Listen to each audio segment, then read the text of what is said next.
Conversations with the Anunnaki gods, chapter 8 and 9.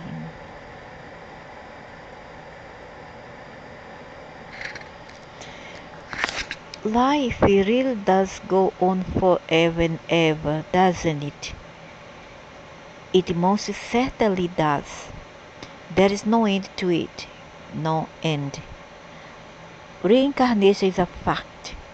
It is. You may return to mortal form. There is a physical form which can die whenever and however you wish.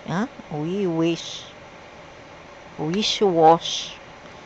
Do you decide when you want to come back?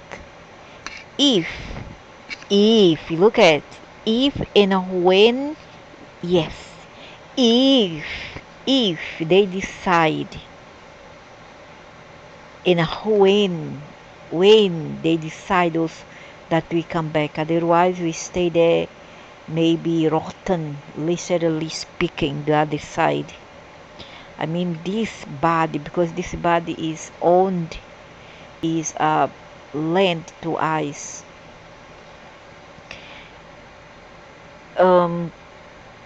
Do we also decide when we want to live? Do we choose when we want to die? I don't believe that we choose. Unless we choose when we go there, we jump from the flat, we kill ourselves in a way or another. There's many way to do it. I'm not gonna elaborate here, but yeah, any way that you can imagine, you can commit suicide. And yeah, that is when you wish, but not when people have cancer and die of cancer, not when people cross the road and then knock it down, or something, you are walking down the street, something fall on your head, or you have a car accident or homicide, someone kills you, then you don't ask. That's nonsense what this Anunnaki is telling here. No experience is visited upon any soul against the soul's will. That is, by definition, not possible. Oh yeah, really. Since the soul is creating every experience. The soul wants nothing. The soul has everything. All wisdom, all knowing, all power, all glory. The soul is the part of you which never sleeps, never forgets. Does the soul desire that the body dies? No. It is the soul's desire that you never die. No, it's the soul's desire that you never die. Yet, the soul will leave the body, change its bodily form, leaving most of the material body behind, at the drop of a hat, when it sees no purpose, and remaining in that form. Well, that's one is also suicide. So why are the so-called spiritualists and even some religionists telling that it is a sin, is a crime to commit suicide? Why? And even judiciary wise, you cannot kill our body. It is a crime, they will say. If it is the soul's desire that we never die, why do we? Good question he asked. You do not. You merely change form. Come on, but anyway, this body die, then you get out from here. If it is the soul's desire that we never do that, why do we? Exactly, good point there. That's not the soul's desire. You are a shapeshifter. When nonsense, but we're talking about the body here, the physical body, the matter. We're not talking about some astral causal body here. Don't change subject, please. When there is no further usefulness and stay in a particular form, the soul changes form. Oh yes, so why punish the suicide ones? Why? Willfully, voluntarily, joyfully, and moves on the cosmic wheel. So the so-called spiritualists is a lie when they claim that the suicide will be punished if you kill yourself. That's rubbish. So they are lying. Joyfully, with great joy. Come on, dude. You are painting castle in the sky, because no many people die like this. I've seen people that is die, for them is a torture, and it takes hours and hours and hours for them to die. All the people, especially so they don't want to die, and then they stay in that agony, breathing very heavily, and for them, for these people, that's torture.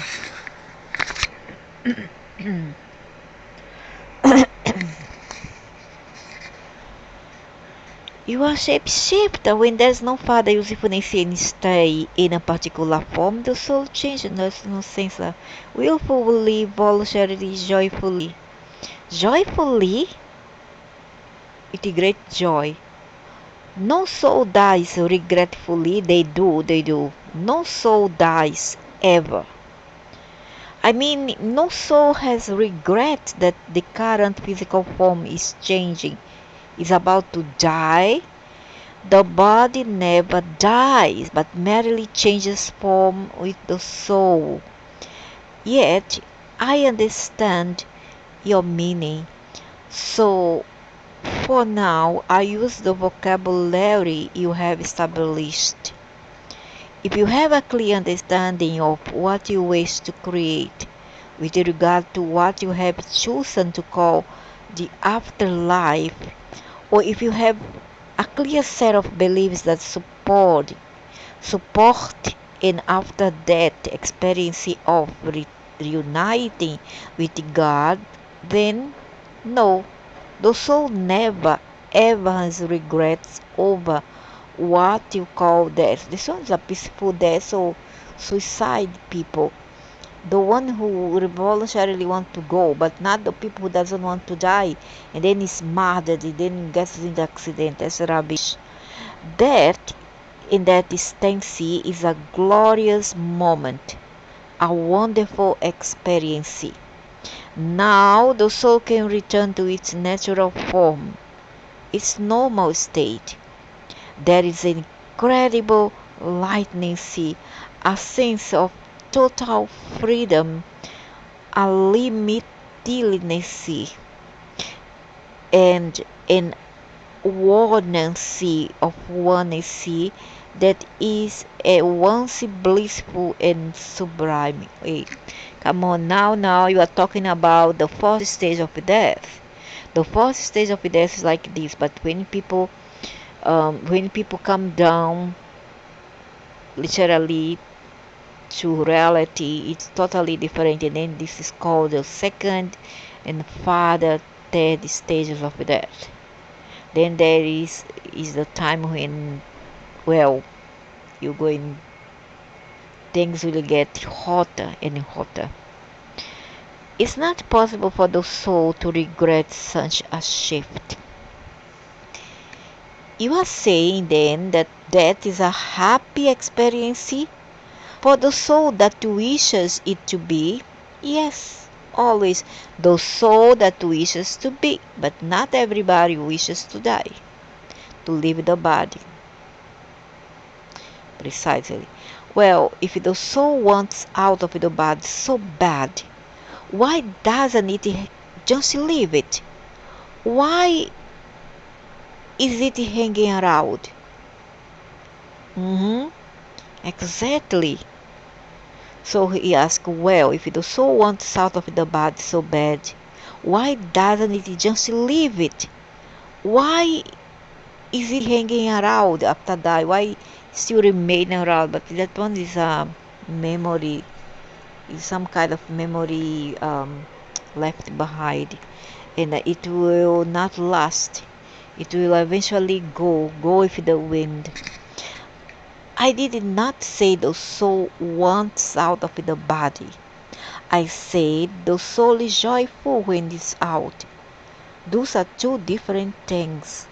You can be happy doing one thing and happy then doing another. The fact that you are joyful doing the second does not mean you were unhappy doing the first. The soul is not unhappy being with the body. Quite to the contrary. Talk, tell this to the society people. The soul is pleased to be in your present form. That does not preclude the possibility that the soul might be equally pleased to be disconnected from it. There is obviously much about that I do not understand. Yes, and that is because you do not like to think about it. Yet you must contemplate that in a lucid instant you perceive any moment of life, or you will not have perceived life at all. But know only the half of it. Each moment ends the instant it begins. If you do not see this, you will not see what is exquisite in it, and you call the moment ordinary. Each interaction begins to end the instant it begins to begin. Only when this is a truly contemplated and deeply understood does the full treasure of every moment and of life itself open to you. Life cannot give itself to you if you do not understand that. You must do more than understand it. You must love it, even as you love life. Your time with each person would be glorified if you thought it was your last time with that person. Your experience of each moment would be enhanced beyond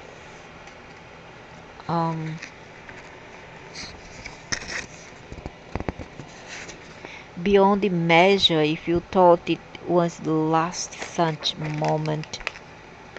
That is, if we like the person we are together, isn't it? If we don't like, then we don't need to cherish it. Your refusal to contemplate your own death leads to your refusal to contemplate your own life.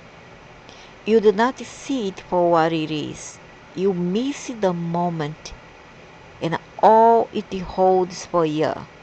You look right past it instead of right through it.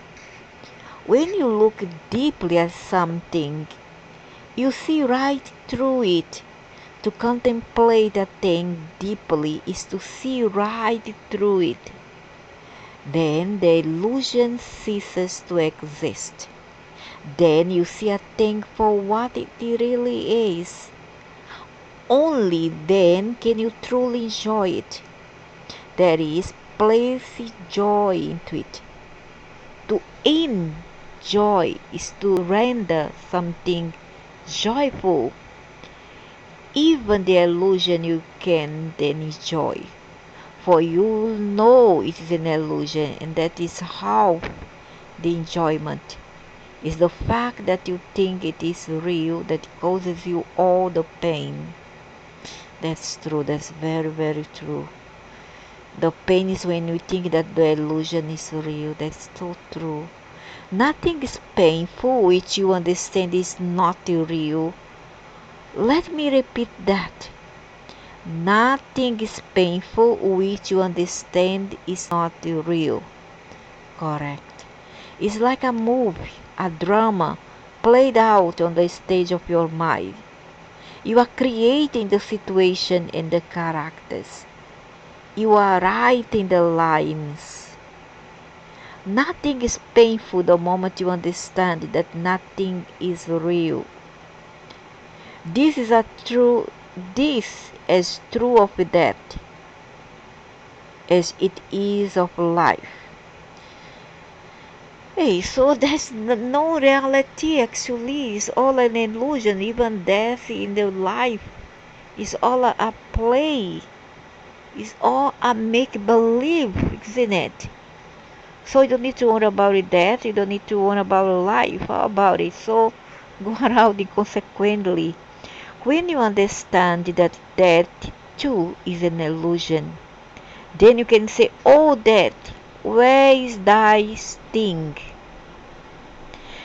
Hey, wait a minute. Okay, death doesn't exist. Okay, that means we move on. That means it's gonna be worse. How will the suicide face the truth on the other side when they find out that it's not the end? It's not an illusion. It is real. It's not an illusion. That is not an illusion. That is real. You can even enjoy death. You can even enjoy someone else's death. Does that seem strange? Does that seem a strange thing to say? Only if you do not understand death in life. Death is never an end, but always a beginning. A death is a door opening, not a door closing. Wow, beautiful. A death, a death is not a door opening, not a door closing. Oh, death is a door opening, not a door closing. When you understand that life is eternal, you understand that death is your illusion, keeping you very concerned with and therefore helping you believe that you are your body. Now I start to worry when I find out that death is an illusion. That gives more reason for worry. Yet you are not your body, and so the destruction of your body is of no concern to you. That should teach you that what is real is life. And life teaches you that what is unavoidable is not death, but impermanency. So we cannot avoid death, but we cannot avoid death also, but also impermanency. Can we avoid death? I don't know. Impermanency is the only truth. Nothing is permanent. All is changing in every instant, in every moment. Were anything permanent, it could not be, for even the very concept of permanency depends upon impermanency to have any meaning. Therefore, even permanency is impermanent. Look at this deeply, contemplate this truth, comprehend it, and you comprehend God.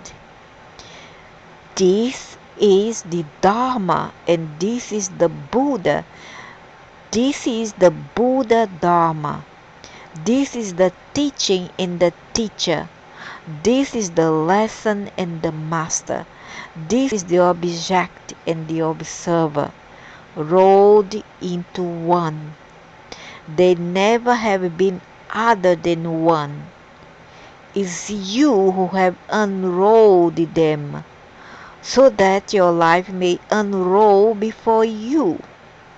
Yet, as you watch your own life roll out before you, do not yourself become unraveled. Keep yourself together. See the illusion. Enjoy it. but do not become it. You are not the illusion, but the creator of it. You are in this world, but not of it. So use your illusion of that. Use it. Allow it to be the key that opens you to more of life. So when she talk about the illusion of that, mean that the creation that you do over there with the mind.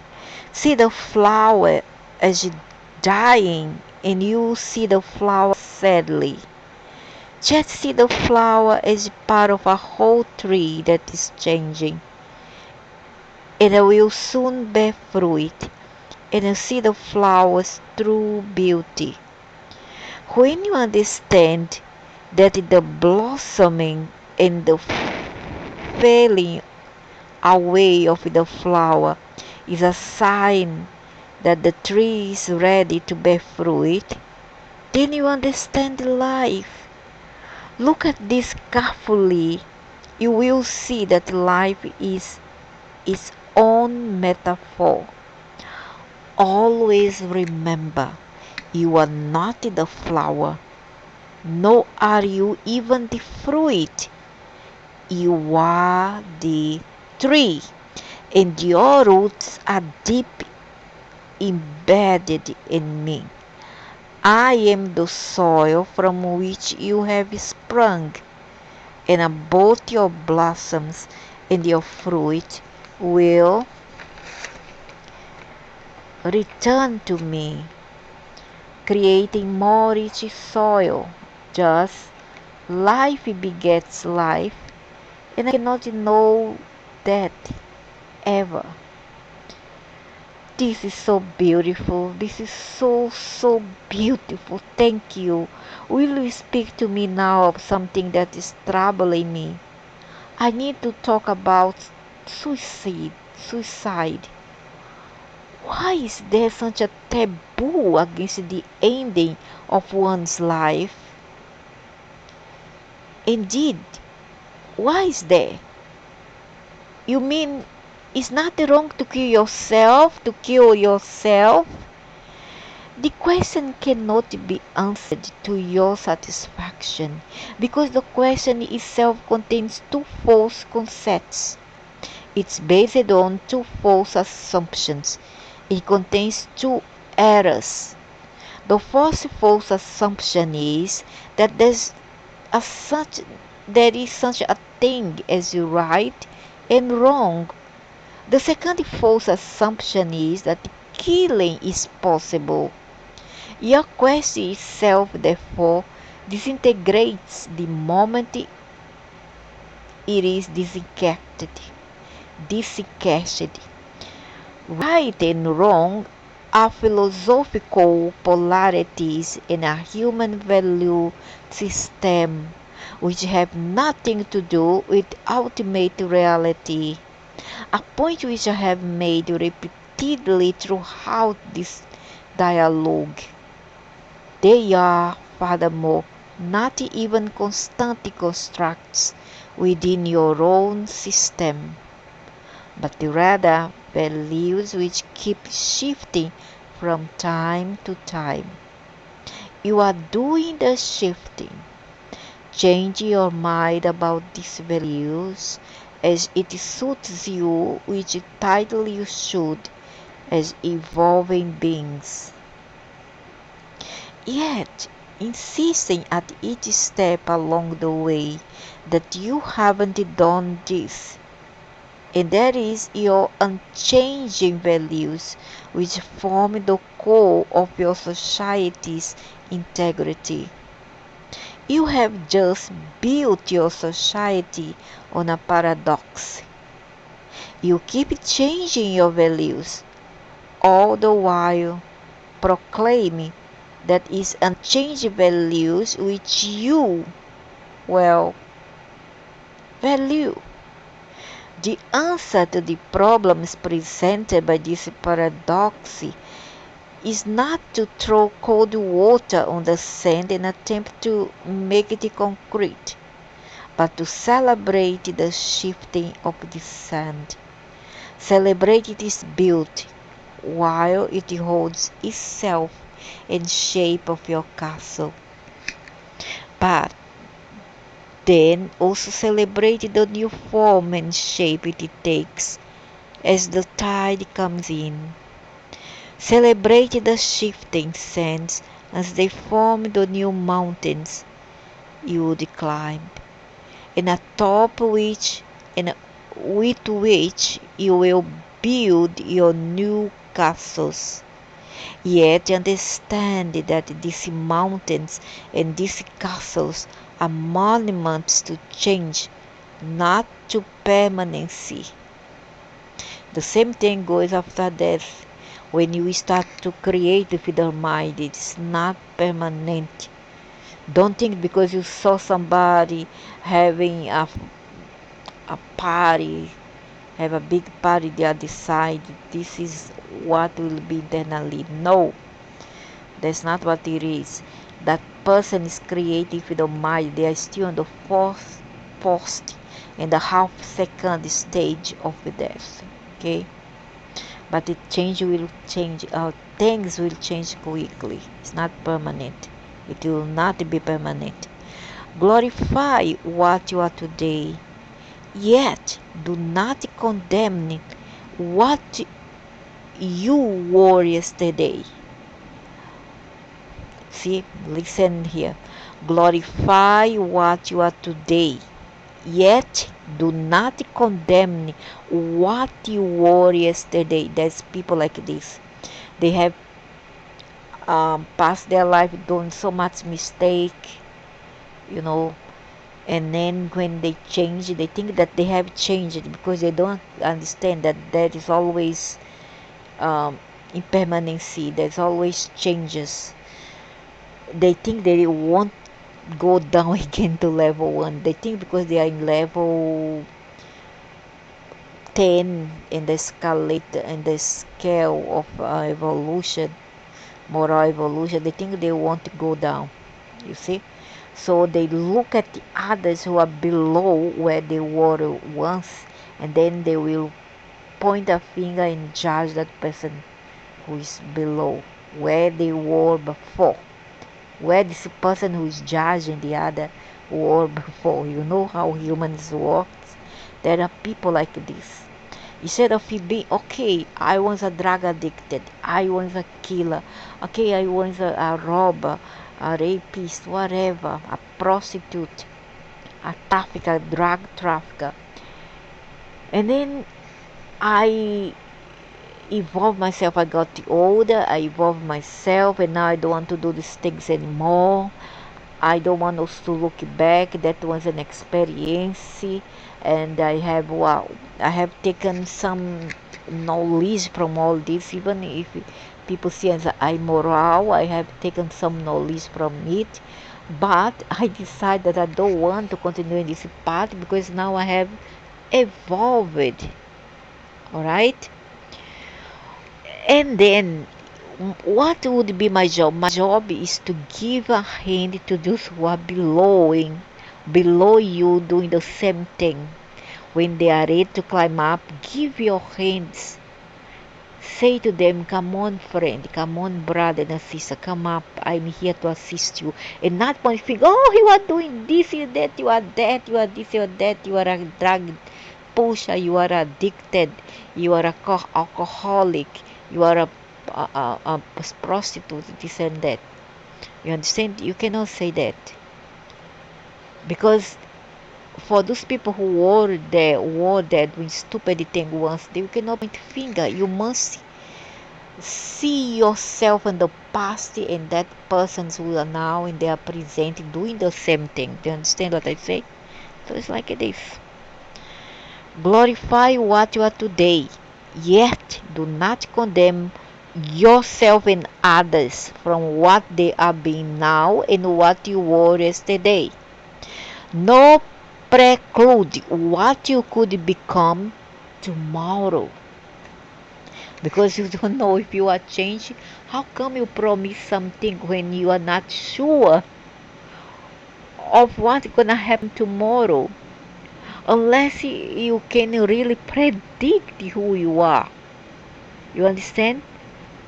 If what you say is in um, permanency, then you can promise something. If what you know that you are is in permanency, you cannot make promises. That's simple. Understand that right and wrong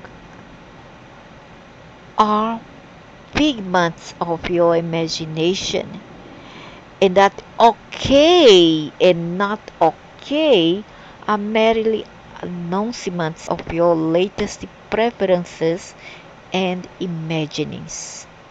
For example, on the question of ending one's life, is the current imagining of the majority of people on your planet that is not okay to do that.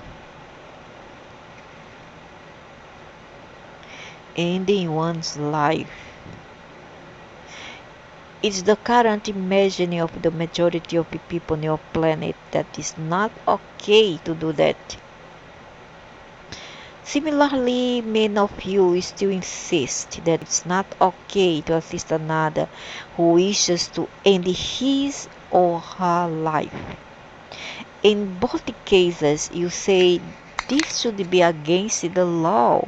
You have come to this conclusion, presumably, because the ending of the life occurs relatively quickly. Actions which end a life over somewhat longer period of time are not against the law, like smoking, take drugs and medication and alcohol, even though they achieve the same result. Yeah? Processed foods, too much carcinogens, we are killing ourselves slowly, but nobody say a thing about it. And yet, when someone wants to commit euthanasia, there's come a lot of fanatic, crazy people claim that a God have said it is wrong, that a God will punish you, and this is crazy, this is fanaticism, and it's a mental diseases, come close to schizophrenia and to paranoid, um, paranoid, um, euphoric thoughts. For example, um, similarly, many of you still insist that it's not okay to assist. In both cases, you say this should be against the law. End of life occurs relatively quickly. Because the end of life occurs relatively quickly, actions which end a life over somewhat longer period slowly of time are not against the law, even though they achieve the same result. On that one ends up the life of the body earlier, like want to commit suicide, you want to commit euthanasia, then you go quickly. But no, you take drugs, you take alcohol, you smoke, you take too much carcinogens within your food, then for you that's okay. But to do other things quickly, it's not. I mean, people who are sick and in pain, why must they prolong their life when they are in pain?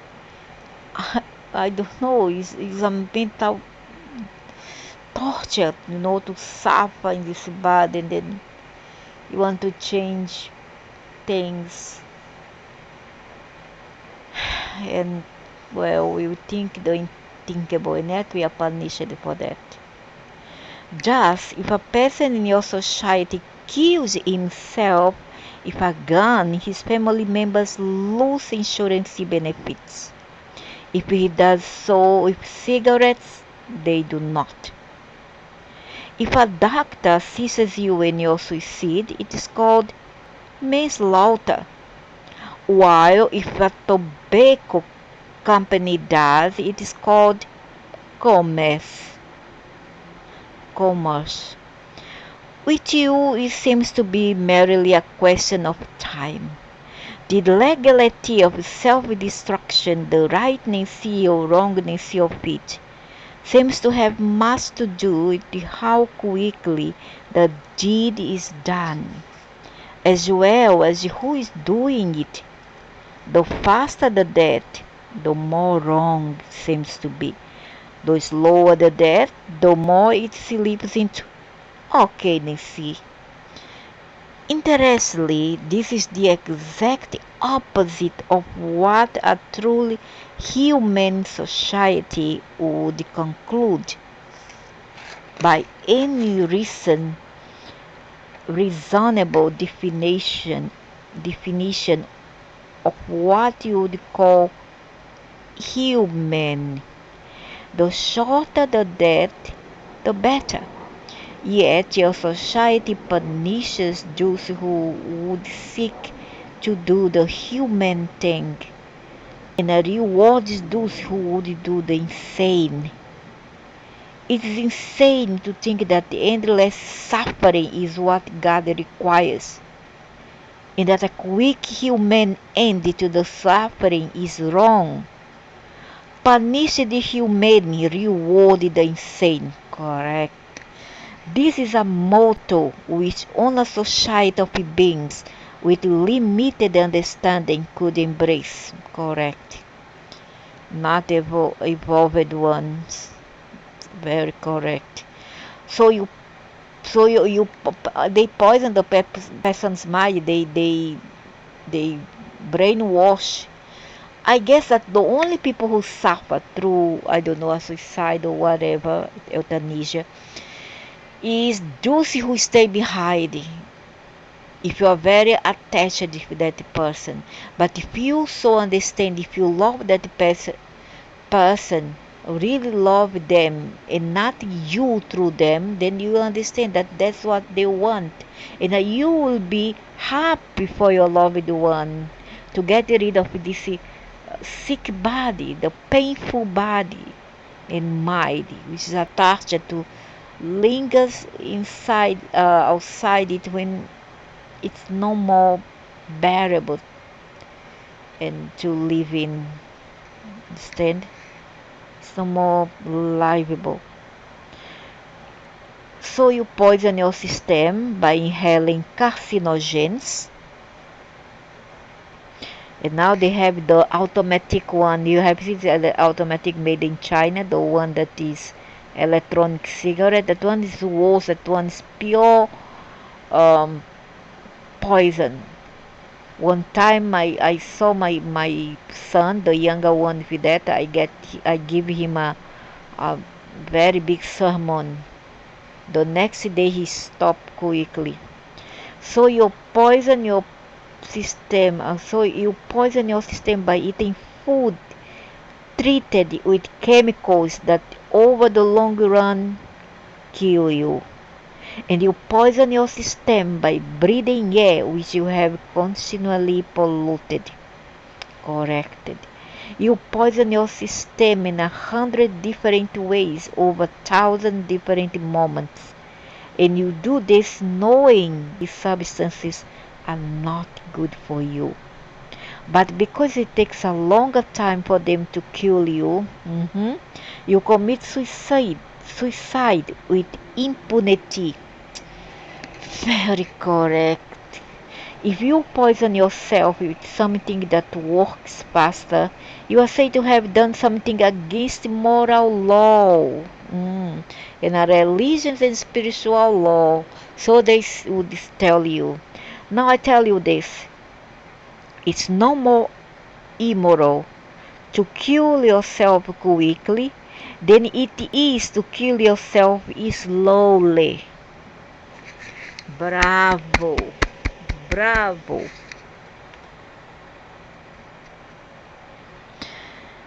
So a person who ends his own life is not punished by God. I do not punish, I love. Beautiful. Really amazing. I really wish that there were this kind of God, because I would never want to stay away from it and never wish to forget it. But as they say, you are never part from God because you are a part of it.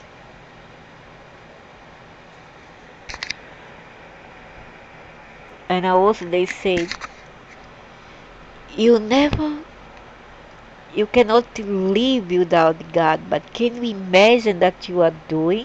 Yes, you can.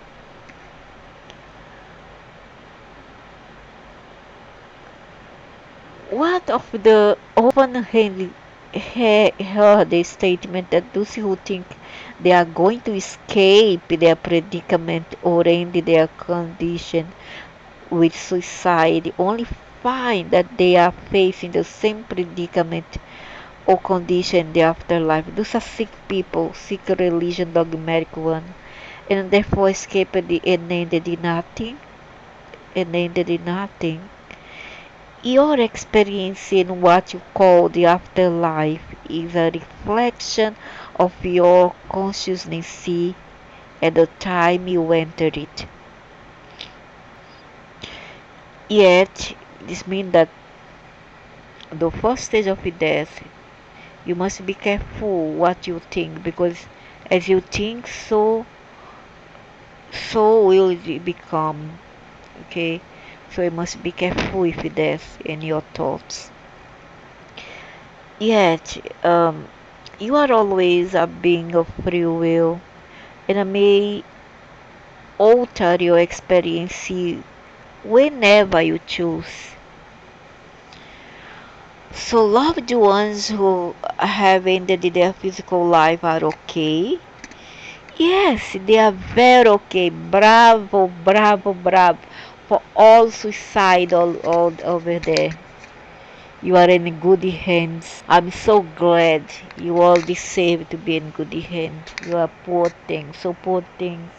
You need all the care in the other side and not punishment as the crazy, the insane people, the fanatics, the schizophrenic one, sick-minded one. Let people know that it's the opposite, that they will be punished. Actually, they speak for a God and they are not God. Yes, they are very okay. There is a wonderful book on this subject called Stephen Lives by Annie Perea. It's about his son who ended his life when he was a teenager. So many people had found it helpful. I guess that when someone dies either by through suicide or other means, it will be we who going to suffer, not so much them. But I'm glad to know that we will suffer. Is we who suffer more than them, the other side. Anybody is a wonderful messenger, as is her son. So you can recommend this book. It's an important book. It says more on this subject than we are saying here. And those who have deep hurts or lingering issues surrounding the experience of a loved one ending their life will be open to healing through this book. It is said that we even have such deep hurts or issues, but much of it that I think is a result of what our society has laid on us about suicide.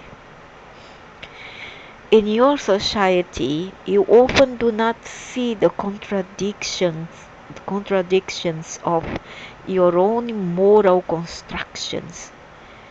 The contradiction between doing things that you know full well are going to shorten your life, but doing them slowly and doing things that would shorten your life quickly is one of the most glaring in the human experience. Yet it seems so obvious when you spell them out like this. Why can't why can't we see such obvious truths on our own. Because if you say these truths, you would have to do something about them. This is you do not wish to do. Yeah, so many other things that prohibit from speaking up. So you have no choice but to look right at something and not see it. But why would we want to do something about these truths if you saw them? Because you believe that in order to do something about them, you'd have to end your pleasures. And ending pleasures is something you have no desire to do. Bravo. True. Very true. Very, very true. Most of the things which cause you slow deaths are things which bring you pleasure or result from those things. And most of the things which bring you pleasure are things which satisfy the body. Indeed, this is what marks yours as a primitive society. Your lives are structured largely around seeking and experiencing pleasures of the body. But nothing wrong with that. I mean, we come here to experience in ways, so nothing wrong. And I believe that some aliens do the same. Of course, all beings everywhere seek to experience pleasure. There you go. I knew it already. There is nothing primitive in that. In fact, it's the natural order of things. Yeah, because we come here to experience things. What differentiates societies and beings within societies is what they define as pleasurable. If a society is structured largely around pleasures of the body, is operating at a different level from a society structured around pleasures of the soul. And understand too that this does not mean that your Puritans were right and that all pleasures of the body should be denied. It means that in elevated societies, pleasures of the physical body do not make up the largest number of pleasures which are enjoyable. They are not the prime focus. The more elevated your society or being, the more elevated are its pleasures. Hey, what they say, but they say here that we cannot, that pleasure for the body is a primitive thing. Wait a minute, that sounds like such a value judgment. I thought you, God, didn't make value judgments. Is it a value judgment to say that Mount Everest is higher than Mount McKinley? Is a value judgment to say that Auntie Sarah is older than Henny Phil Tommy? Are these value judgments or observations? I have not said it is better to be elevated in one's consciousness. In fact, it is not, any more than it is better to be in the fourth grade than in first. I'm simply observing what fourth grade is. And we are not in fourth grade in this planet, we are in first. Is that it? My child, you are not even in kindergarten. You are in nursery school, correct? That's true. But we have been upgraded to kindergarten in 2012. Before that, it was still a nursery school, and I knew it. How I knew it? How can I not hear that as an insult? Why does it sound to me as if you are putting the human race down? Because you are deeply ego invested in being something you are not, and in not being what you are. Most people hear insults when only an observation has been made.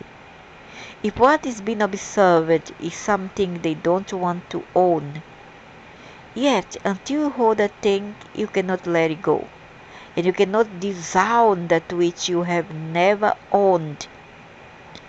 You cannot change that which you do not accept. Precisely. Enlightenment Enlightenment begins with acceptance without judgment of what it is. This is known as moving into easnancy. It is in the easnancy where freedom will be found. What you resist persists. What you look at disappears. That is, it ceases to have its illusory form. You see it for what it is, and what it is can always be changed. It is only what is not that cannot be changed. Therefore, to change the easnancy, move into it. Do not resist it.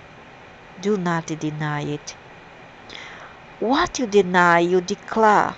What you declare, you create. Denial of something is recreation of it, for the very act of denying something places it there. Acceptance of something places you in control of it. That which you deny, you cannot control, for you have said it's not there. Therefore, what you deny controls you. Oh my God, that is very deep. Denial of something is recreation of it, for the very act of denying something places it there. Acceptance of something places you in control of it. That which you deny, you cannot control, for you have said it is not there. Therefore, what you deny controls you. Oh. The majority of your race does not want to accept that you have not yet evolved to kindergarten. It does not want to accept that the human race is still a nursery school. But who's the fault? Who have adulted and messed with our DNA to make us like this? Yet this lack of acceptance is exactly what keeps it there. You are so deeply ego invested in being what you are not, highly evolved, that you are not being what you are, evolving.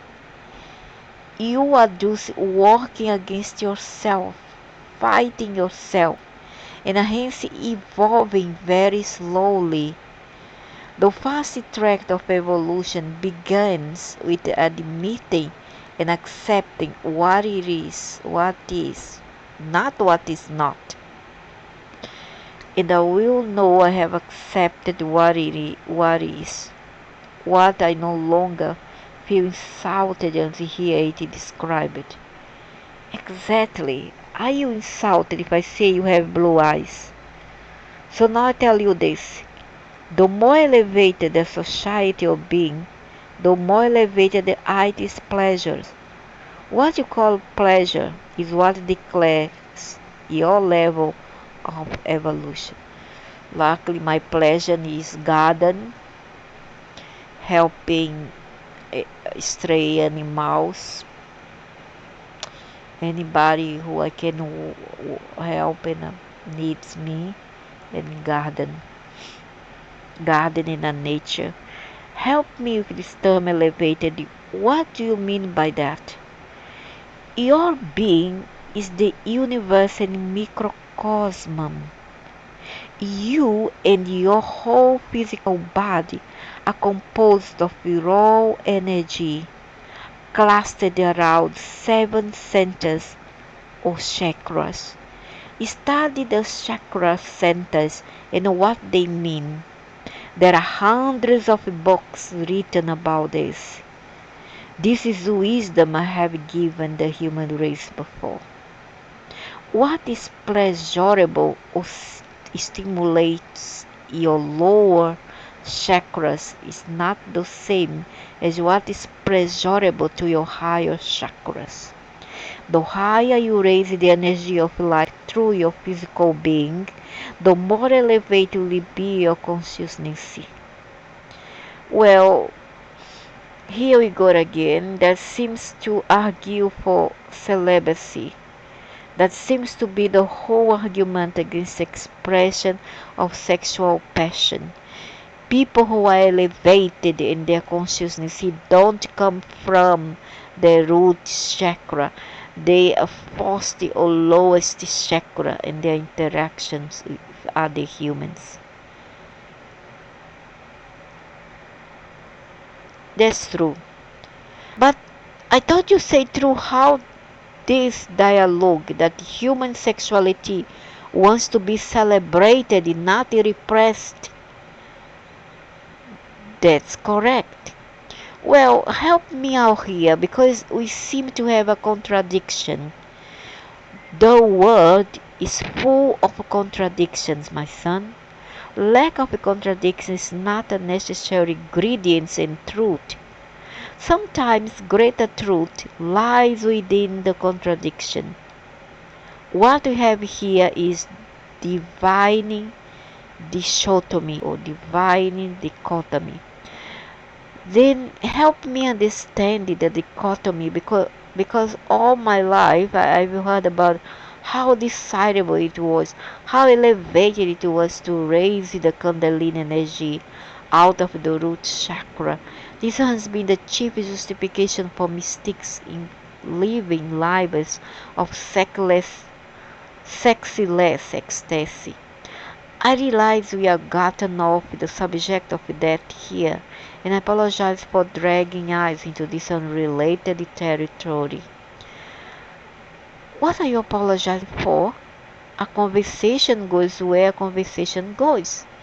The topic we are on in this whole dialogue is what it means to be fully human and what life is about to this in this universe. That is the only topic, and this falls within that. Wanting to know about that is wanting to know about life. A point I made earlier, and if our exchanges lead to an expansion of our inquiry to include the very act which creates life and celebrates it magnificently, so be it. Now let's get clear again about one thing. It's not a requirement of the highly evolved that all sexual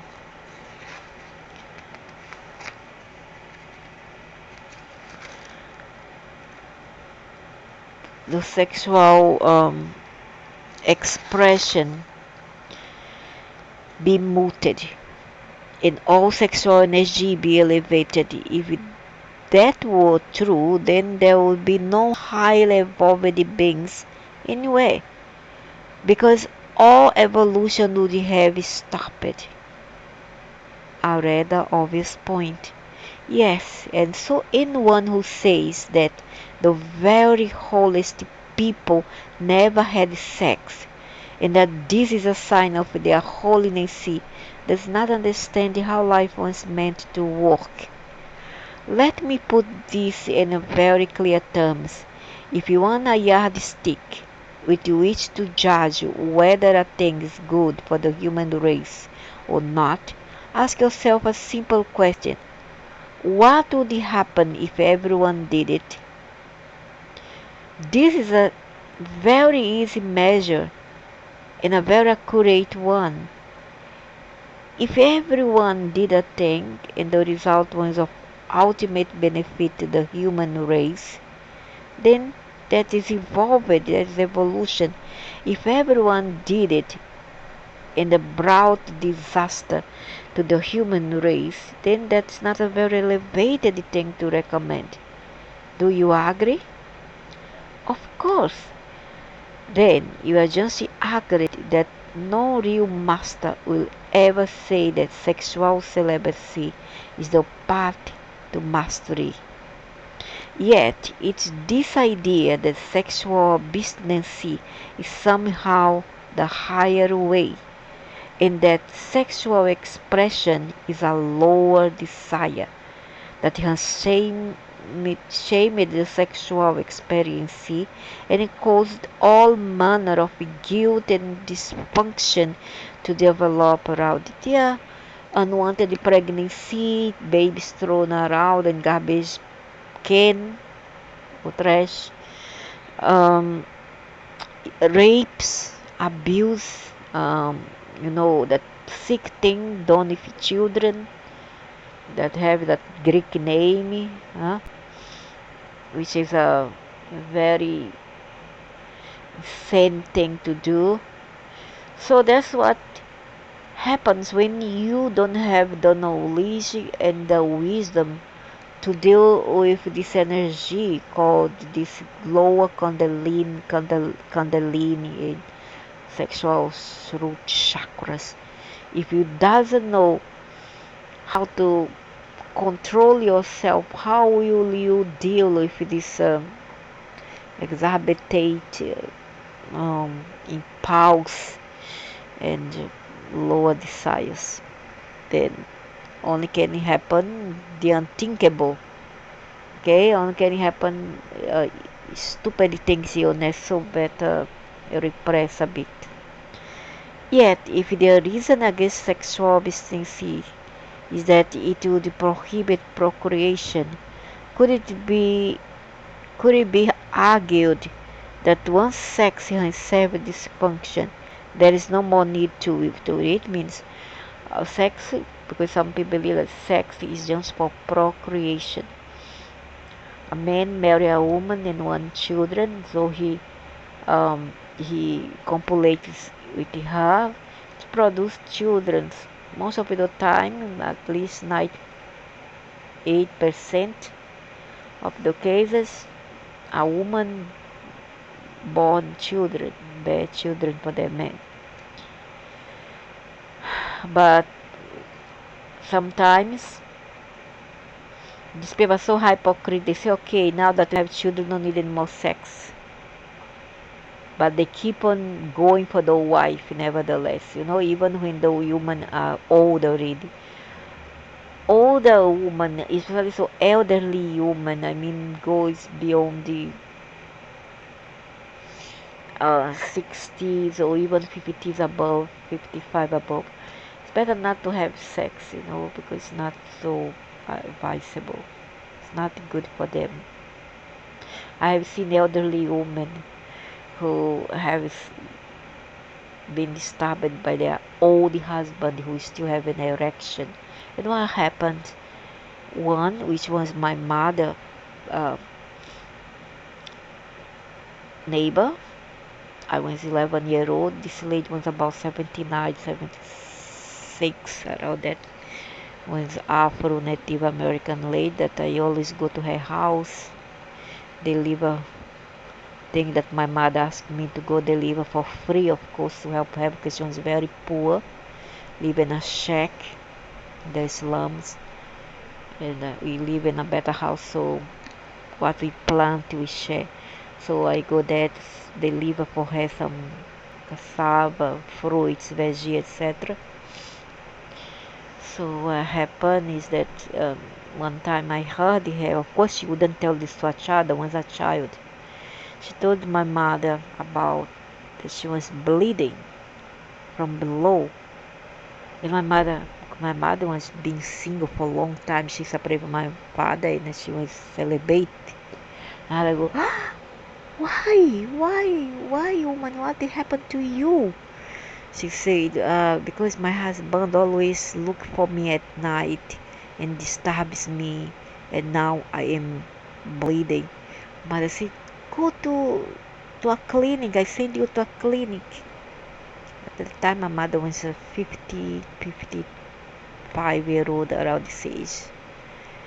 So my mother took her to a clinic, and they find out that she have a ruptured she was a tall lady, tall, skinny.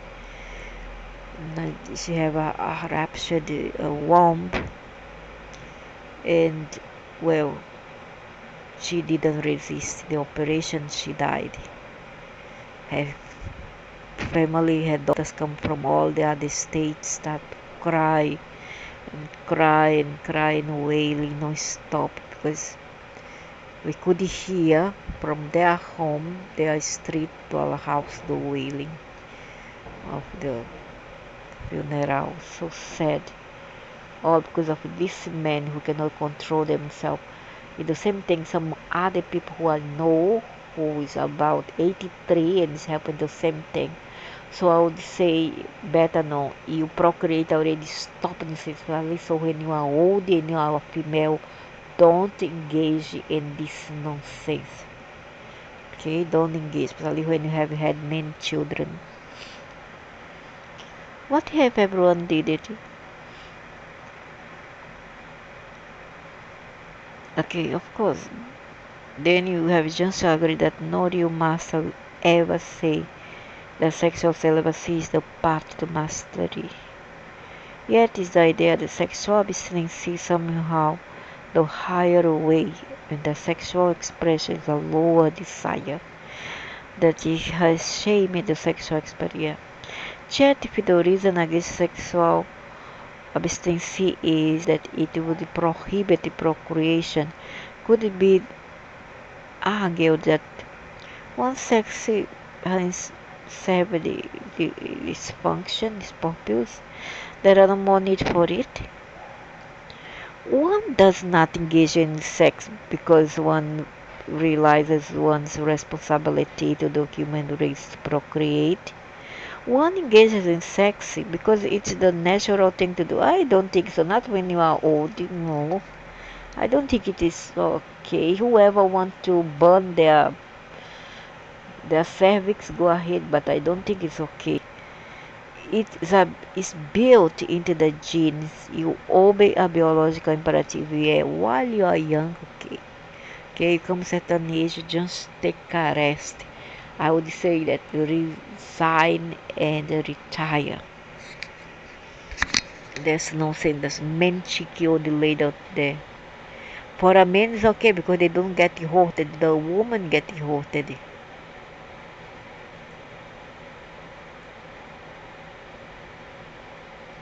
Precisely, it's a genetic signal that drives the question of species survival. But once the survival of the species is assured, isn't it isn't it the elevated thing to do? Ignore the signal. You misinterpret the signal. The biological imperative is not to guarantee the survival of the species, but to experience the oneness with the true nature of your being. Creating new life is what happens when oneness is achieved, but it's not the reason oneness is sought. If procreation were the only reason for sexual expression, if it were nothing more than a delivery system, you would no longer need to engage in it. Yeah, but humans are not very bright. They want to do it because they are, as it said, this being said uh, short time ago, that humans love to engage in things that don't give much value to their moral system, and that humans seek some pleasure that doesn't elevate our consciousness, and that yeah, it's like primitive thing to do and think.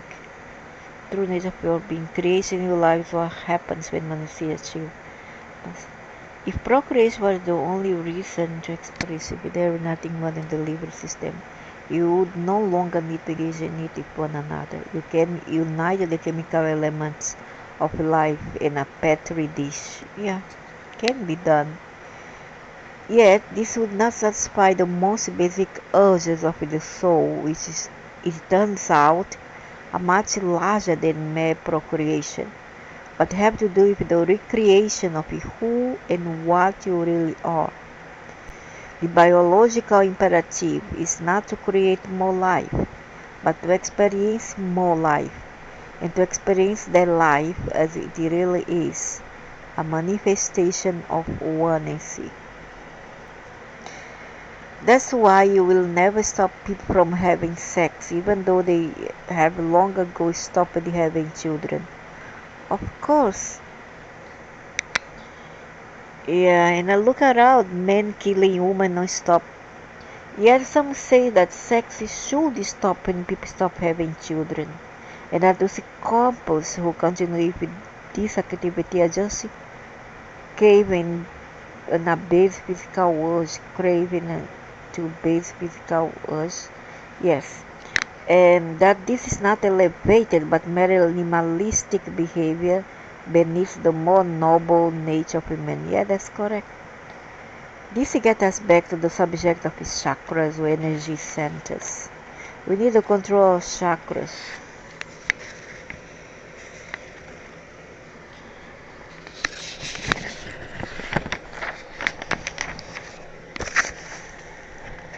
I said earlier that the higher you raise the energy of life through your physical being, the more elevated will be your consciousness.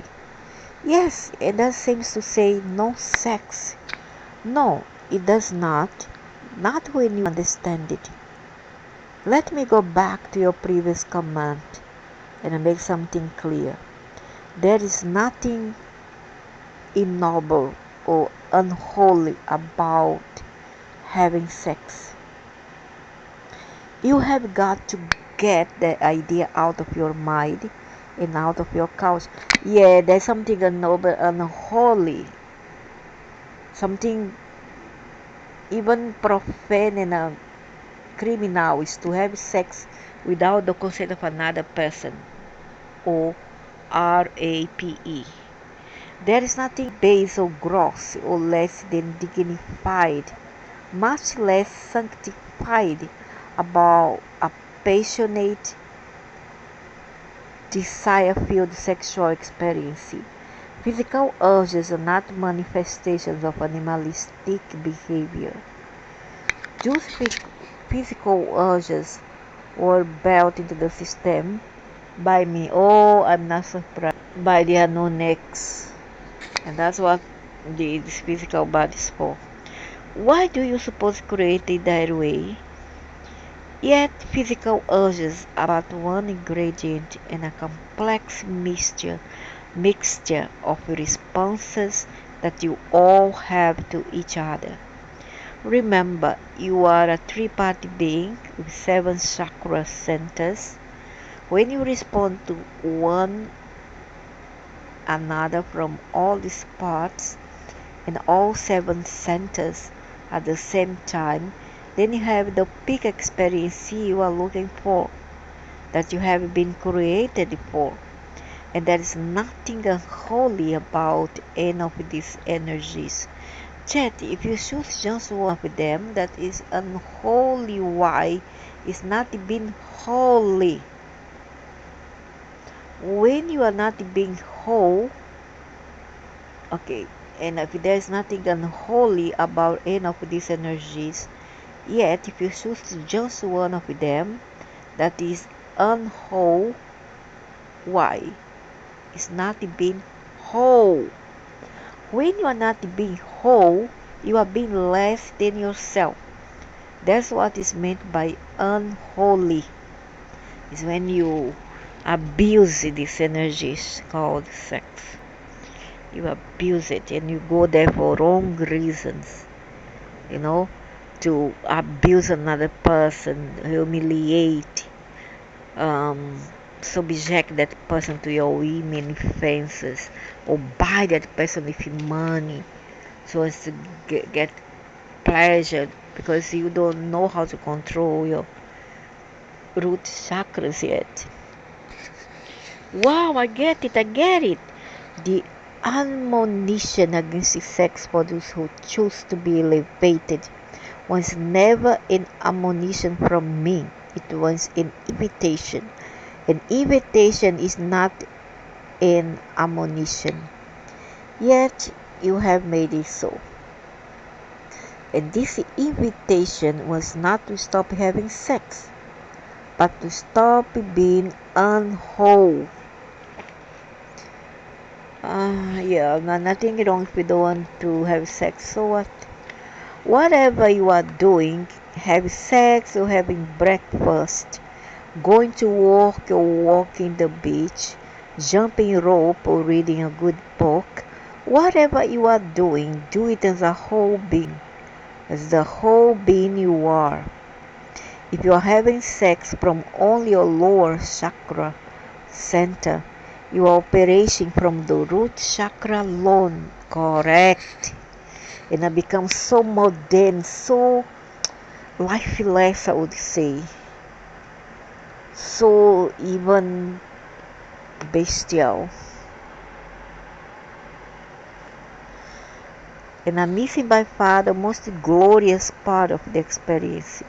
Yet, if you are being loving with another person and coming from all seven chakras, and if there are a synchronization with one another, and I love one another, it's okay.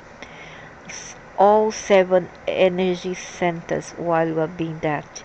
Now you are having a peak experience.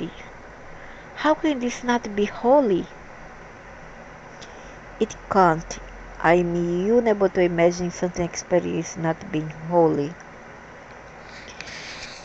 And so the invitation to raise the life energy through your physical being to the top chakra was never meant to be a suggestion or a demand that you disconnect from the bottom.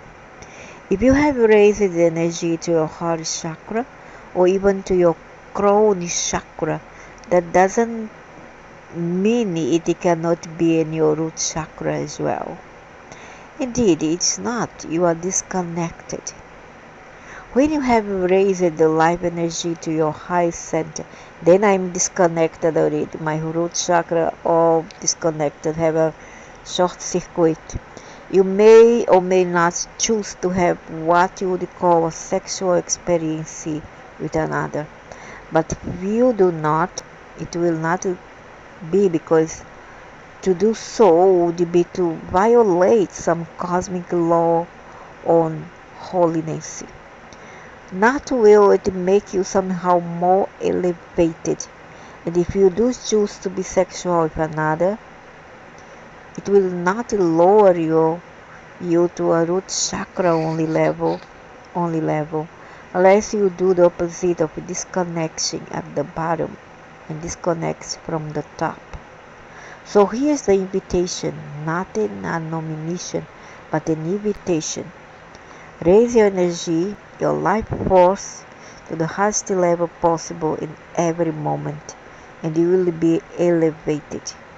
This has nothing to do with having sex or not having sex.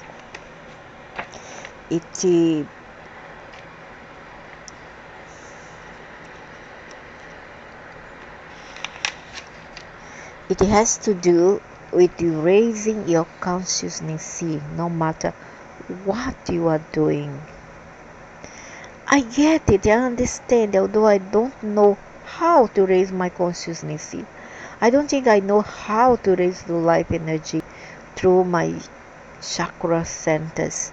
And I'm not sure most people even know what these centers are. Anyone who earnestly wishes to know more about the physiology of spirituality can find out easily enough.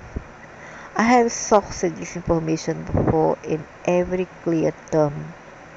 You mean in other books through other writers? Yes, read the writings of Deepak Chopra. He is one of the clearest enunciators right now on your planet. He understands the mystery of spirituality and the science of it. And there are other wonderful messages as well. Their books describe not only how to raise your life force up through your body, but also how to leave your physical body.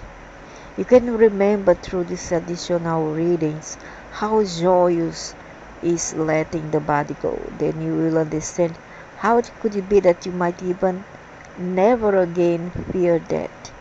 You will understand the dichotomy, how it is a joy to be with the body and a joy to be free of it.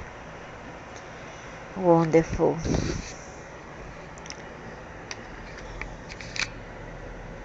But not always good to get off the body. Sometimes there's something, a force that controls you. At least with the body, you can still have some rights, some saying, some kind of I don't know, free will. When you die, it looks like you have no more free will at all. Now for chapter 9. Life must be kind of like school. I can remember being excited every fall about the first day of school, and at the end of the year, thrilled to be getting out. Precisely, exactly, you hit it. That is exactly only life is not school. That is exactly only life is not a school. Yes, I remember you explained all that in book 1. Until then, I thought that life was a school. Yeah, many say that, many spiritualists or others, and that we had come here to learn our lessons. No, you helped me tremendously in book 1 to see that this was a false doctrine. I'm glad. That's what we are trying to do here with this trilogy. Bring you to clarity. And now we are clear about why and how the soul can be overjoyed after death without necessarily ever regressing life. But you asked a larger question before and you should revisit it. I'm sorry? You said if the soul is so happy in the body, why doesn't it just live? Oh, yes. Well, it does. And I don't mean only at that, as I've just explained, but it does not live because it is unhappy. Rather, it lives because it wishes to regenerate, rejuvenate. Does it do this often? Of course, it's asleep when you sleep.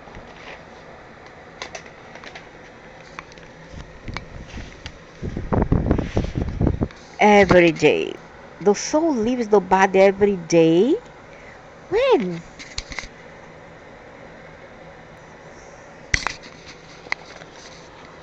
When the soul yearns for its larger experience, it finds this experience rejuvenation. It just lives. Yes, the soul leaves your body all the time, continually throughout your life. This is why we invented this sleep. The soul leaves the body during sleep. Of course, that's what sleep is. Periodically throughout your life, the soul seeks rejuvenation, refuelling, if you will, so that it can continue lumbering along in this area you call your body. You think it is easy for your soul to inhabit your body? It's not. It may be simple, but it's not easy. It's a joy, but it's not easy. It's the most difficult thing your soul has ever done. The soul which knows a lightness and a freedom which you can't imagine yearns for the state of being again. Just as a child who loves school can yearn for summer vacation. Just as an adult who yearns for company can also, while having company, yearns to be alone. The soul seeks a true state of being. The soul is lightning and freedom. It also it is also peace and joy. It is also limitlessness and painlessness, perfect wisdom and perfect love. It's all these things and more. Yet it experiences precious few of these things while it is with the body. And so it made an arrangement with itself. It told itself it would stay with the body as long as it needs to in order to create an experience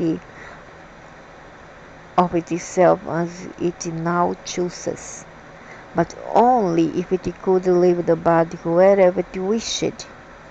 It does this daily through the experience you call sleep. Sleep is the experience of the soul leaving the body? Yes. I thought we fell asleep because the body needed the rest. I knew it since the 80s. I thought we fell asleep because the body needed rest. You are mistaken. It's the other way around. The soul seeks the rest, and so causes the body to fall asleep because they want to get rid of this body. The soul literally drops the body, sometimes right where it is standing, when it's tired of the limits, tired of the heaviness and lack of freedom of being with the body. It will just leave the body when it seeks refueling, when it becomes weary of all the non-truth and false reality and imagined dangers. Now when it seeks once again reconnection, ressurance, restfulness, and reawakening for the mind. I love to sleep. I love to come out with the mind. When the soul, but I seldom sleep in me. When the soul first embraces a body, it finds the experience extremely difficult. It is very tiring, particularly for a newly arriving soul. That's why babies sleep a lot. When the soul gets over the initial shock of being attached to a body once more, it begins to increase its tolerance for that. It stays with it more. At the same time, the part of you called your mind moves into forgetfulness, just as it was designed to do. Even though souls fly out of the body, taken now on a less frequent but still usually daily basis, do not always bring the mind back to remembrance. Indeed, during these times the soul may be free, but the mind may be confused. Just the whole being may ask, where am I? What am I creating here? This search may lead to fitful journeys, even frightening ones. Yeah, you call these trips nightmares. Sometimes just the opposite will occur. The soul will arrive at a place of great remembering. Now the mind will have an awakening. This will find it with peace and joy, which you will experience in your body when you return to it.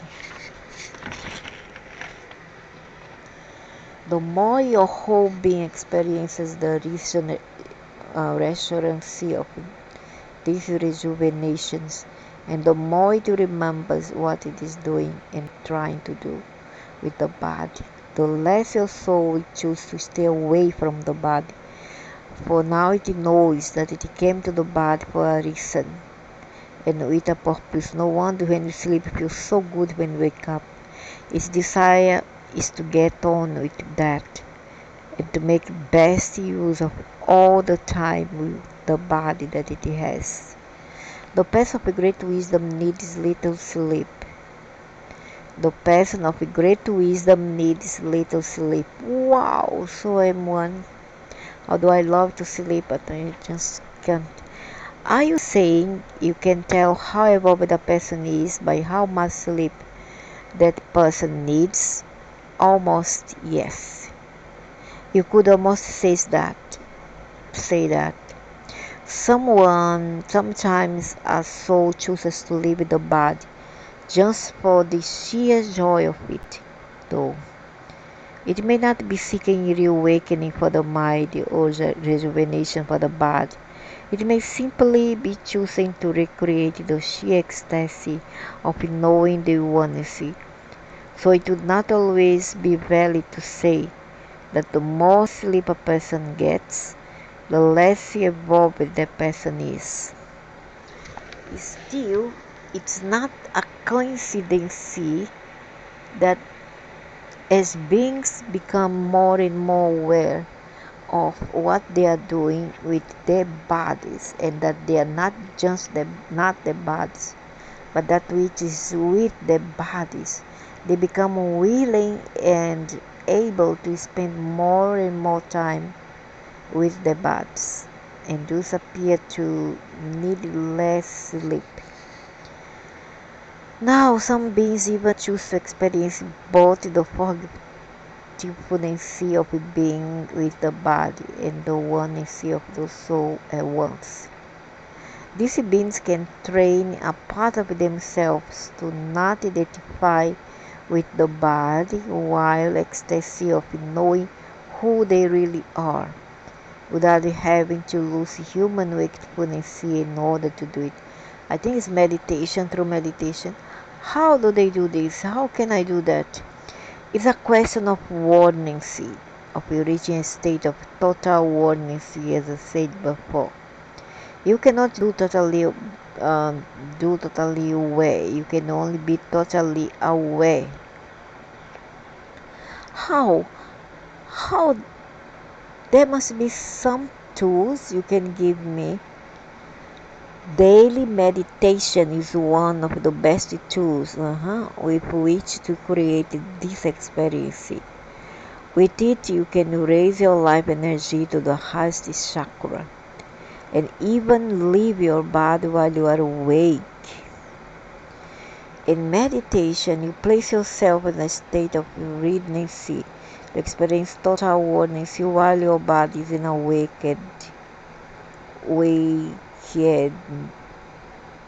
awakening state. This state of readiness is called true wakefulness. You do not have to be seated in meditation to experience this meditation. It's simply a device, a tool, as you put it.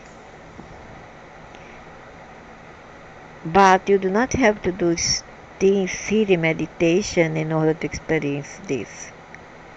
You should also know that sitting meditation is not the only kind of meditation there is. There is also stopping meditation, walking meditation, doing meditation, sexual meditation. This is the state of true wakefulness. When you stop in this state, simply stop in your tracks. Stop going where you are going. Stop doing what you are doing. Just stop for a moment and just be right where you are. You become right exactly where you are. Stopping even just for a moment can be blessed. You look around slowly and notice things you did not notice while you were passing them by. The deep smell of the earth just after it rains. That curl of hair over the left ear of your beloved. How truly good it feels to see a child at play. You don't have to leave your body to experience this. This is a state of true wakefulness. When you walk in this state, you breathe in every flower, you fly with every bird, you feel every crunch beneath your feet. You find beauty and wisdom, that's true, in nature. For wisdom is found wherever beauty is formed. and a beauty is formed everywhere out of all the stuff of life. You do not have to seek it, it will come to you. And you don't have to leave your body to experience this. This is the state of true wakefulness. When you do in this state, you turn whatever you are doing in the meditation induce into a gift and offering from you to your soul, to the all.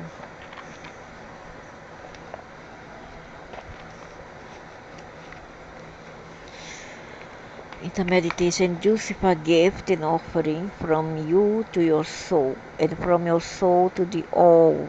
Washing dishes, you enjoy the warmth of the water, caressing your hands, and marvel at the wonder of both water and warmth. Working at your computer, you see the world disappear on the screen in front of you in response to the command of your fingers, and exhilaration over the power of the mind and body when it is harnessed to do your bidding.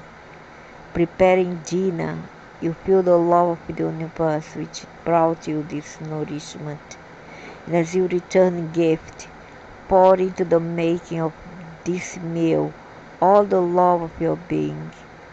It does not matter how extravagant or how simple the meal is.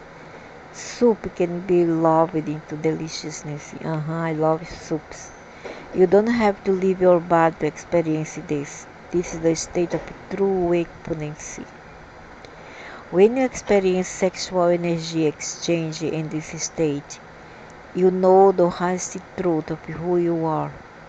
The heart of your lover becomes your home. The body of your lover becomes your own. Your soul no longer imagines itself separate from anything. You don't have to leave your body to experience this. This is the state of true wakefulness.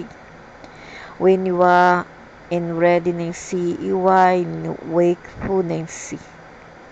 A smile can take you there. A simple smile. Just stop everything for one moment. A simple and smile at nothing just because it feels good. Just because your heart knows a secret. And because your soul knows what the secret is. Smile at that. Smile a lot. It will cure whatever ails you. You are asking me for tools, and I'm giving them to you. Breathe. That's another tool. Breathe long and deep. Breathe slowly and gently. Breathe in the soft, sweet nothingness of life. So full of energy, so full of love. It's God's love you are breathing. Breathe deeply, and you can feel it. Breathe very, very deeply, and the love will make you cry for joy. For you have met your God, and your God has introduced you to your soul. Once this experience has taken place, life is never the same. People talk of having been to the mountaintop or having slept in sublime ecstasy. Their beginnings is changed forever. Thank you, I understand. This is the simple things, the simple acts, and the purest. Yes, but know this. Some people meditate for years and never experience this. It has to do with how open one is, how willing, and also how able to move away from an expectation. Should I meditate every day? As in all things, there are no shoulds or shouldn'ts here. It's not a question of what you should do, but what you choose to do. Some souls seek to walk in oneness. Some recognize that it is this life most people are sleeping, and this life most people are sleeping, walking, unconscious. They are going through life without consciousness. Yet souls who walk in awareness choose a different path. They choose another way. They seek to experience all the peace and joy, limitlessness and freedom. Wisdom and love that one brings, not just when they have dropped the body and has fallen asleep, but when they have risen the body up. Risen the body up. It is said of a soul which creates such experience, he is risen. Others in the so-called New Age term this a process of consciousness raising. It doesn't matter what terms you use. Words are the least reliable form of communication. All comes down to living in awareness, and then it becomes total awareness. And what is it of which you eventually become totally aware? You eventually become totally aware of who you are. Daily meditation is one way you may achieve this, yet it requires commitment, dedication, a decision to seek inner experience, no outer reward. Now remember, the silences hold the secrets, and so the sweetest sound is the sound of silence. This is the song of the soul. If you believe the noises of the world rather than the silences of your soul, you will be lost. So daily meditation is a good idea. A good idea? Yes, yet know again what I have just said here. The song of the soul may be sung many ways. The sweet sound of silence may be heard many times. Some hear the silence in prayer, some sing the song in their work, some seek the secrets and quiet contemplation, others in less contemplative surroundings. When mastery is reached, or even intermittently experienced, the noises of the world can be muffled, the distractions quieted, even the midst of them. All of life becomes a meditation. All of life is a meditation in which you are contemplating the do.even. This is called true wakefulness or mindfulness. Experienced in this way, everything in life is blessed. There is struggle and pain and worry no more. There is only experience which you may choose to label in any way you wish. You may choose to label all of it perfection. So use your life as a meditation in all the events in it. Walk in wakefulness, not as one asleep. Move with mindfulness, not mindlessly, and do not tarry in doubt and fear, neither in guilt nor self-recrimination, yet reside in permanent splendor and the assurance that you are grandly loved. You are always one with me. You are forever welcome. Welcome home. For your home is in my heart, and mine in yours. I invite you to see this in life as you will surely see it in death. Then you will know that there is no death, and that what you have called life and death are both part of the same unending experience. We are all there is, all that ever was, all that ever will be. Word without end. Amen. That's beautiful. So here we end chapter 9 and 10. See you.